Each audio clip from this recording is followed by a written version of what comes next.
Hey guys, Coach Esther here. I wanted to do a little video for you in my actual kitchen in accordance with today's lesson about the kitchen makeover. So this is my actual kitchen, pardon the partial mess. But I wanted to kind of walk you through what I've done when I've done my own kitchen makeovers and just some tips that might come in handy for you when you're doing this yourself.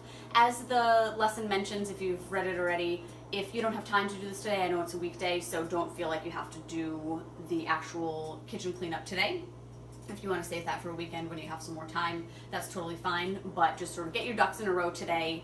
The lesson talks about your red, yellow, and green light foods, so maybe actually make a physical list of those, or at least start mentally thinking of what foods might fall into those categories, so that when you actually head into the kitchen, you've got a little bit of a head start. So just as a little preface, I did a kitchen cleanup, oh gosh, I don't know, I guess it's been longer than I think, maybe 6 months ago or so. And I'm still in decent shape after that, but obviously things start to creep in and get a little bit less organized. So what you see now is not like my ideal, but it is my actual kitchen. So you'll see that I don't live in perfection, but there are some things that you might be able to take away from it. And also I'll point out some things that I plan on improving in the near future. So I'm gonna start over here.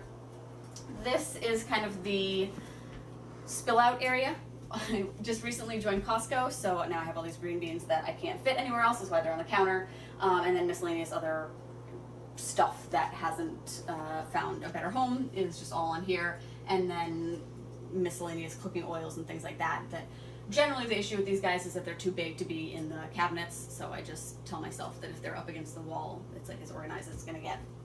So this is the main sort of cupboard right here. When I first reorganized, you can see this is pretty well organized. I got like all the tomato products over here.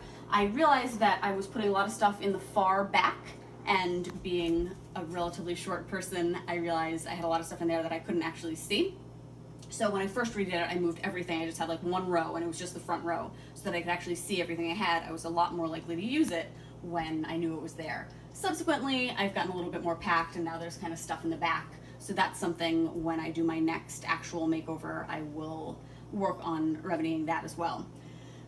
Same thing kind of happened up here. It's gotten a little bit less organized, but kind of the theme has stuck, that I have some more cooking oils. I've got like all my flours and stuff back here, stuff that I use for baking but relatively infrequently. And then up here is kind of my yellow light food section. These are foods that I enjoy eating, I can generally do in moderation, but it does help to have a little bit of an obstacle between me and reaching them. So I don't know if you can tell, I'm on my tippy toes right now, and I can kind of just barely reach them. So that's like my first line of defense, is if it's slightly out of reach, it's just harder for me to get at.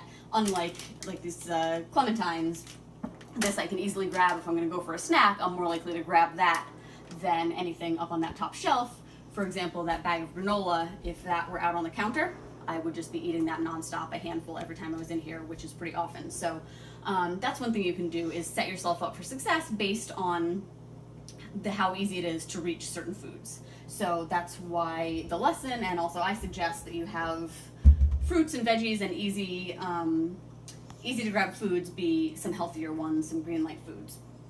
So over here, you'll see my big pot of steamed kale. This is like my overflow section.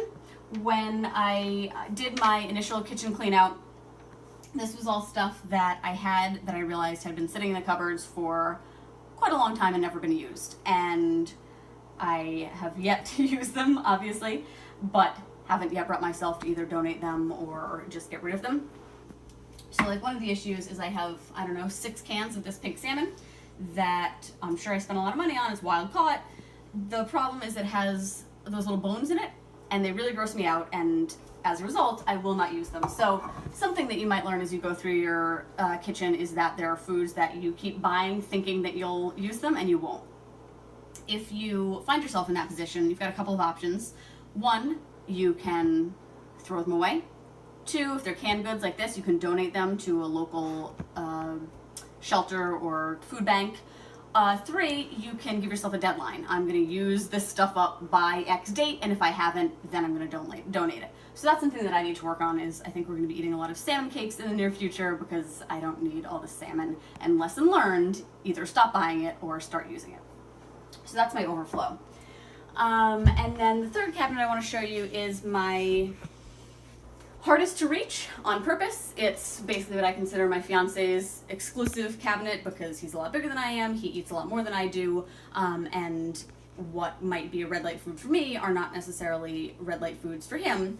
And while he's very supportive of the way I eat, it doesn't mean that he wants to not have certain foods in the house just because of me. So I put them up here because it's next to impossible for me to reach. So here we have some rice, some pasta, a lot of nut butters, dried fruit. These are all things that I would have a really hard time controlling myself around. These are like orange, reddish foods for me, red light that is. So by making them basically inaccessible unless I go get a chair, that's how I keep my hands off them and still allow my fiance to have them and eat them. And then the last place I want to take you is we'll start with the freezer. It's packed. Like I said, we just joined Costco, so now there's 10 pounds of chicken breast in here. But again, this is where the really convenience foods go. I like to always have the freezer stocked with definitely veggies, protein sources, so that in a pinch, if I've run out of foods that I've prepped, or if we go away and I haven't had a chance to go grocery shopping, we always have something on hand. So this gets built up and then depleted on a kind of a cyclical basis. We eat a lot of the same stuff, so that's why 10 pounds of chicken breasts, a giant thing of veggies, but miscellaneous sources, some chicken sausages, some hash browns. We're not really limited in what we eat, but again, I like to have a backstock of things that will just be kind of grab and go foods.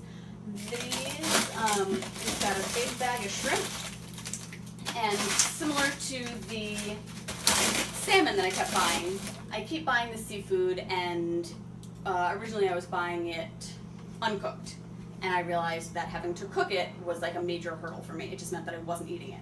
So most recently I've gotten this bag. It's already cooked, the tails are already off. All I have to do is defrost them and they're good to go. So I'm hoping that that will help me incorporate some more shrimp and then down the line some more seafood into our diets.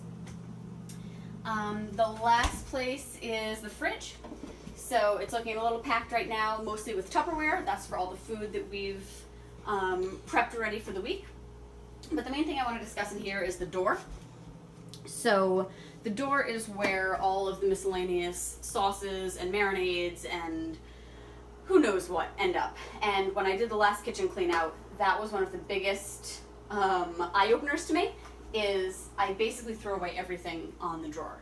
You end up with these like half-eaten jars of who knows what. Some of them were moldy, it was kind of gross, but this can really get out of hand fast. So kitchen clean out is a great time to, kind of assess, do I need 6 containers of open mustard? Probably not. I can make some more space by limiting what I've got going on in here. So just to kind of recap, a large part of why we're doing the kitchen cleanup is to get rid of foods that aren't helping you reach your goals, but also to make some room, because tomorrow's lesson is talking about going grocery shopping.